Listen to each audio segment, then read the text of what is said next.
नमस्कार, टीवीवी न्यूज में आपका स्वागत है। मैं हूं अखिल जांगिड़। चलिए रुक करते खबरों की तरफ। नसीराबाद में गोपीनाथ जी मंदिर में तेली कुम्हार मोहल्ला स्थित मंदिर में पोष बड़ा महोत्सव का आयोजन हुआ। इस दौरान पुजारी मातादीन शर्मा ने भगवान गोपीनाथ जी की आरती कर भोग लगाया। चित्तौड़गढ़ में इको एंड एडवेंचर टूरिज्म के क्षेत्र में जिला कलेक्टर ताराचंद मीणा ने मृगवन से मोहर मगरी तक जिप लाइन बनाने के संबंधित अधिकारियों के साथ निरीक्षण किया। इसकी जानकारी देते हुए जिला कलेक्टर ताराचंद मीणा ने बताया कि विश्व प्रसिद्ध चित्तौड़ दुर्ग को देखने के लिए प्रतिदिन सैकड़ों की संख्या में पर्यटक आते हैं, लेकिन उनका रात्रि ठहराव चित्तौड़गढ़ में नहीं हो रहा है। इसी के चलते चित्तौड़ दुर्ग पर मृगवन से मोहर मगरी तक जिप लाइन बनाने की संभावनाएं तलाशने के लिए दुर्ग का निरीक्षण किया गया। देखिए, हम चित्तौड़ शहर में हमारी कोशिश ये है कि पर्यटक कम से कम 2 दिन हमारे चित्तौड़ शहर में रुके।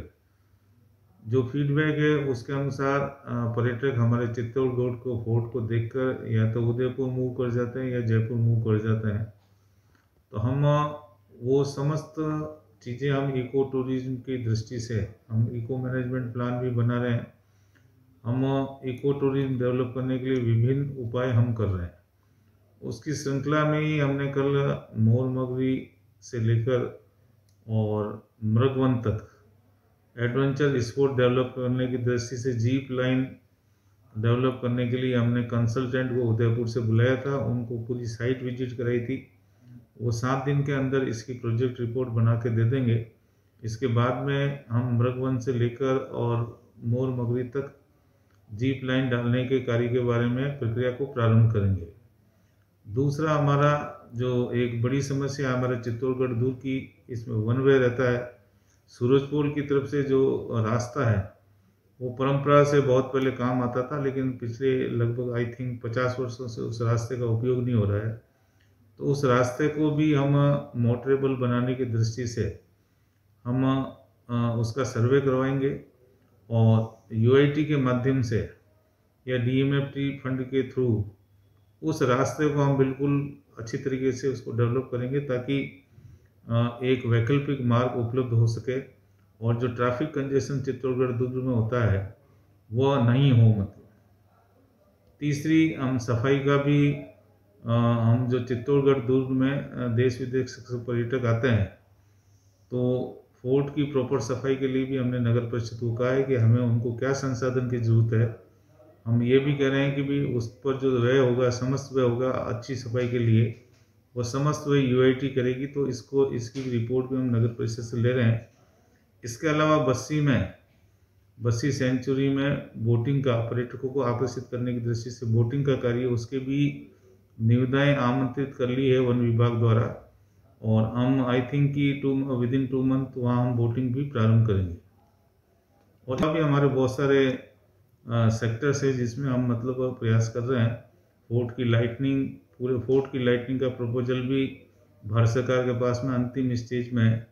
यदि भारत सरकार स्वीकृत कर देती है तो ठीक है, अन्यथा हम यूआईटी के माध्यम से लगभग 5 करोड़ का प्रोजेक्ट भी पूरी फोर्ट की लाइटनिंग का वो भी हम क्रियान्वित करेंगे। श्रीगंगानगर के अनूपगढ़ में श्री गोविंद सिंह जी के पावन पर्व पर प्रकाश दिवस को समर्पित गुरुद्वारा सिंध सभा अनूपगढ़ में खालसा सेवा ग्रुप द्वारा भव्य सजावट की गई। खालसा सेवा ग्रुप के सभी सदस्यों ने मिलकर गुरुद्वारे को सजाया, जिसमें प्रबंध कमेटी और खालसा सेवा ग्रुप के मुख्य सेवादार अवतार सिंह और सभी सदस्यों की सराहना की गई।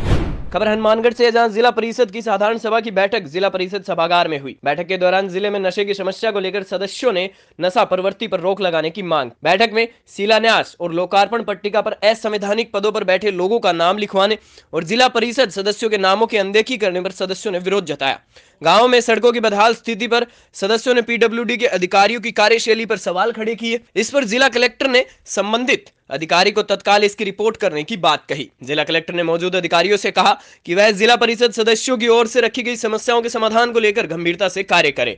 क्या मुद्दे उठाए आज जिला परिषद की साधारण सभा थी, जिसमें आने का मौका मिला और जहाँ पंचायत राज, पीएचडी, पीडब्ल्यूडी, सिंचाई विभाग, इन सब समस्याओं पर जो जनप्रतिनिधि थे, सरपंच, जिला परिषद या पंचायत समिति या प्रधान, सब लोग थे, तब ये चर्चा कुछ कामों में आई। खबर जैसलमेर से है, जहां एक पुलिस वाले का वीडियो सामने आया है, जिसमें पुलिस द्वारा एक युवक को बेरहमी से बेल्ट से पीटा जा रहा है। उस वीडियो में 2 युवक और भी हैं, ये भी उस युवक को पीट रहे हैं और गालियां दे रहे हैं। हालांकि उनकी पहचान नहीं हो पाई, मगर पुलिस की वर्दी पहने नजर आ रहा व्यक्ति सागर थाने का हेड कांस्टेबल आसू राम है। एसपी डॉक्टर अजय सिंह को जब इसकी जानकारी दी गई तो उन्होंने एसएचओ सागर को वीडियो भेजकर पुष्टि कराई। इसके बाद आसूराम को लाइन हाजिर किया और उसके खिलाफ विभागीय जांच बैठाई गई। बूंदी शहर के बाजारों में पुलिस प्रशासन द्वारा कोरोना संक्रमण से बचाव के लिए पैदल मार्च निकाला गया। पैदल मार्च सूर्यमल चौराहा स्थित पुलिस कंट्रोल रूम से शुरू हुआ।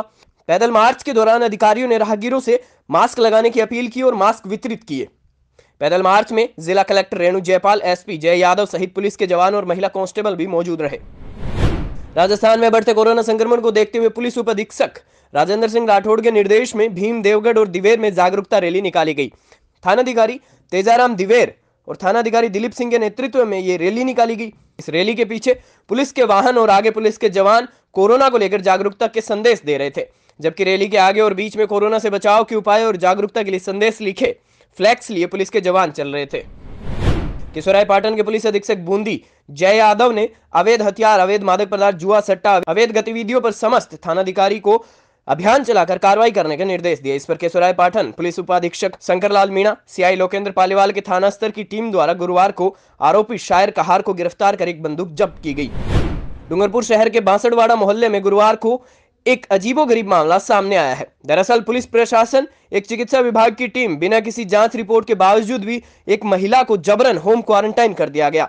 इतना ही नहीं, महिला के घर जाने वाली गली को भी पूरी तरह ब्लॉक कर दिया गया। महिला ने होम क्वारंटाइन करने को लेकर नाराजगी भी जताई और कहा कि मैंने कोई सैंपलिंग करवाई भी नहीं और ना ही मैं पॉजिटिव हूं, जिसके बाद महिला के परिजनों ने हंगामा खड़ा कर दिया।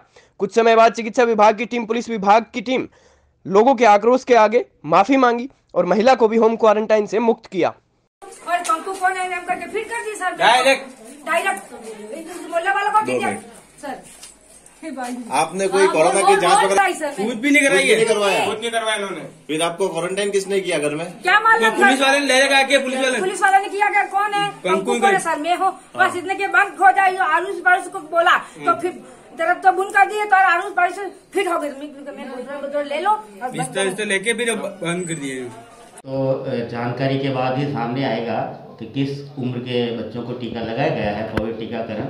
हाँ, हालांकि हमने क्लियर कट इनको निर्देश दे रखे हैं, गाइडलाइन है और गाइडलाइन हमने सभी को मेल भी की है और सभी को बताया भी है कि 2007 से पूरा 2007 लेना है। 7, 7, 6 और 5, 6, 7 जो एज ग्रुप है उन्हीं बच्चों को टीकाकरण करना है।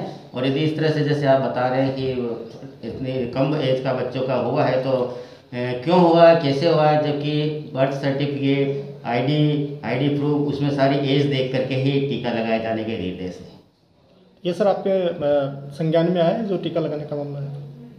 हमें ये ज़रूर पता है कि आज सेंट पॉल स्कूल में टीकाकरण किया गया है और चूंकि वो सेशन साइट्स बनती है तो टीका लगाने का हम ही सेशन साइट प्रोवाइड कराते हैं। लेकिन 14 साल का हमारे संज्ञान में बात जानकारी के मैं बता पाऊँगा आपको। सर इससे कोई साइड इफेक्ट वगैरह? देखिए, हर वैक्सीनेशन का side effect mild, moderate, severe हो सकता है। आमतौर पर हो सकता है, होता ही है, ऐसा नहीं है। लेकिन यदि किसी तरह का कोई साइड इफेक्ट होगा भी सही तो माइल्ड हो सकता है, मॉडरेट भी हो सकता है। लेकिन ज़्यादातर जो हमने कोविड टीकाकरण अब तक किया है, 20 लाख से ऊपर कोविड-19 के टीके लगाए हैं, उसमें से हमारे 41 जो है एडवर्स इफेक्ट के आए हैं, एडवर्स इफेक्ट हुए हैं, एडवर्स रिएक्शन हुई है, जिसमें से 40 इसमें से माइनर है। अगर इस प्रकार की लापरवाही अगर सामने आती है विभाग के तो किस प्रकार की कार्रवाई रहेगी सर आगे? जैसे ये हमारे श्रीमान मुख्य चिकित्सा अधिकारी महोदय तफ्तीश के बाद वो उचित निर्णय या उचित कार्य।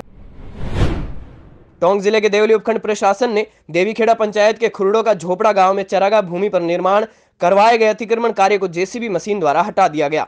इस दौरान अतिक्रमण करने वाले लोगों ने प्रशासन की कार्रवाई का विरोध भी किया, लेकिन उनकी एक नहीं सुनी गई। कार्रवाई करते हुए उपखंड अधिकारी की मौजूदगी में प्रशासन ने जेसीबी मशीन लेकर मौके पर पहुंचा, जहां प्रशासन ने जेसीबी की मदद से अतिक्रमण हटाया। इस दौरान काफी मात्रा में पुलिस जाब्ता भी तैनात रहा।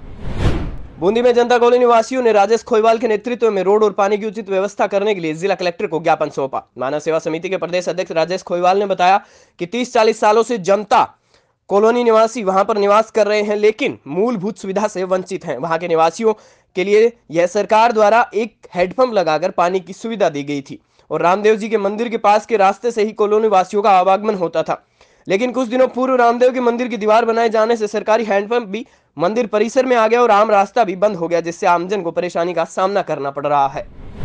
उदयपुर जिले के जलारा थाना क्षेत्र में 10 दिन पहले लापता महिला का गुरुवार सुबह गांव के कुएं में शव मिला। शव मिलने की सूचना मिलते ही क्षेत्र में सनसनी फैल गई और मौके पर ग्रामीणों की भीड़ इकट्ठा हो गई। सूचना पर जलारा थाना पुलिस मौके पर पहुंची और ग्रामीणों की मदद से शव को बाहर निकालकर सलूमर हॉस्पिटल लेकर गई।